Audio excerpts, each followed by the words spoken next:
Nausicaa. While Odysseus was still asleep, Athena thought how she might make friends for him in this new country to which he had come. So she went to the palace of the king of the country, and to the room of the palace in which the king's daughter slept. This daughter was called Nausicaa, and she was beautiful a girl as there was in the whole world. And Athena made Nausicaa dream a dream, and the dream was this.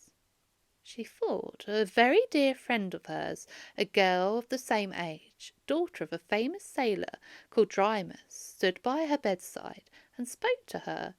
And what the girl seemed to say in the dream was this: Nausicaa, how is it that your good mother has such a careless child? All your clothes lie unwashed, and this though your wedding day will soon be here, when you have clean clothing for yourself and your bridesmaids. The bride who is prepared for these things is well spoken of by everybody. As soon as it is morning, rise from your bed and go and wash the clothes, and I will come with you to help you. But first go to the king your father and ask him to give you a wagon and mules to draw it, that you may take the clothes to the washing places near the sea. When Nausicaa awoke in the morning, she remembered her dream, and all the words that her friend had said came back to her. So she went to look for her father and her mother. Her mother she found spinning with her maids. The yarn that they were spinning was dyed with a lovely purple of the colour of the sea, and her mother said that the clothes should be washed. Then Nausicaa went to look for her father. Him she found just as he was going to hold a council with his chiefs, and she said to him, Father, let me have the wagon with the mules, that I may take the clothes to the river to wash them. You like to have clean robes when you go to council, and there are my 5 brothers too, who like to be nicely dressed for the dance. But she said nothing about her wedding day, for she was a little shy. But her father knew what she was thinking, and said, Dear child, I don't grudge you the mules, nor the wagon, nor anything else. The men shall get them ready for you.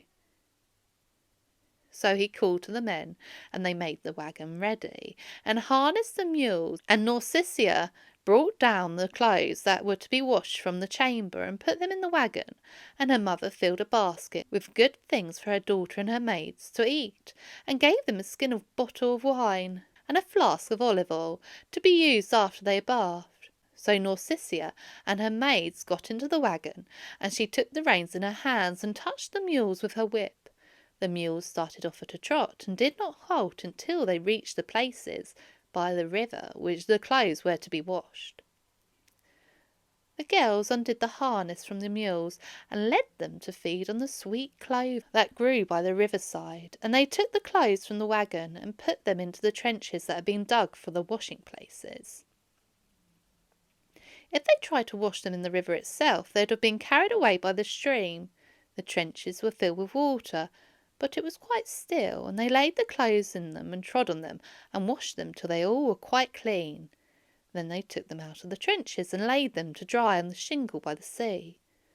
After this they all bathed in the sea and anointed themselves with olive oil, and then they sat down to eat and drink by the riverside.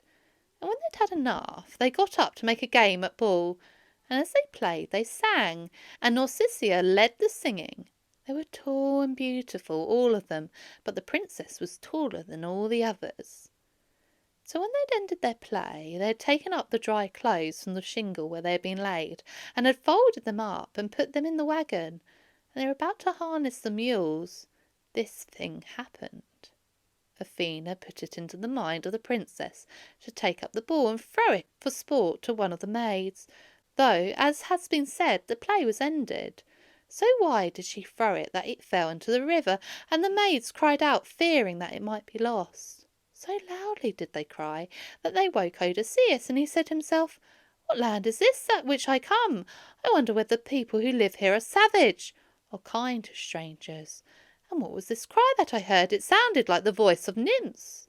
Then he looked out from the place where he was hiding, and saw the princess and her maids. They were not far from him, for they had come down to the river to look for the bull. So he broke a bough full of leaves from off a tree, which he stood by, and twisted it around his middle, and came out of his hiding place. He went over towards the maids. They were very much afraid when they saw him, and ran away, and indeed he looked very wild and fierce. But Nausicaa did not run, but stood where she was. Then Odysseus said to himself, "Should I go up to her and clasp her knees?" This was what people used to do in those days when they wanted to ask a great favour. But perhaps this will make her angry. Would it not be better to stand where I am and speak? This he said, saying, "O Queen, I beg you to be kind to me. Maybe you're a goddess. But if you're a woman, then your father is a happy man, and happy your brothers, and happiest of all is he who is your husband. Never did I see a man or a woman so fair. You are like a young palm tree I once saw spring up by a temple in the island of Delos. Have pity on me, for I have been cast up here by the sea, and I have nothing. Give me something to put on, a wrapper of linen maybe, and show me the way to the city." Nausicaa said, "You do not look like a bad or foolish man. As for the sad plight in which you are, the gods give good luck to some and bad luck to others. You shall have clothing and food and everything that you need, and I will take you to the city, for I am the daughter to the king of the country, and the name of the country, if you wish to know it, is the island of Phaeacia." When the princess turned to the maids and said, "Why do you run away when you see a man? No one comes here to do us harm, for the gods love us and take care of us, and besides we live in an island, so we're safe. But if someone upon whom trouble has fallen comes here, we ought to give him help. Give this man, therefore, food and drink, and let him wash in the river in some place that is out of the wind."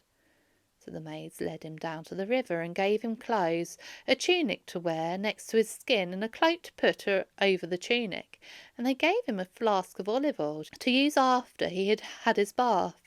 Then they left him to himself, and he bathed in the river and washed the salt from his skin and out of his hair, and rubbed the oil on his body, and put on the tunic and the cloak.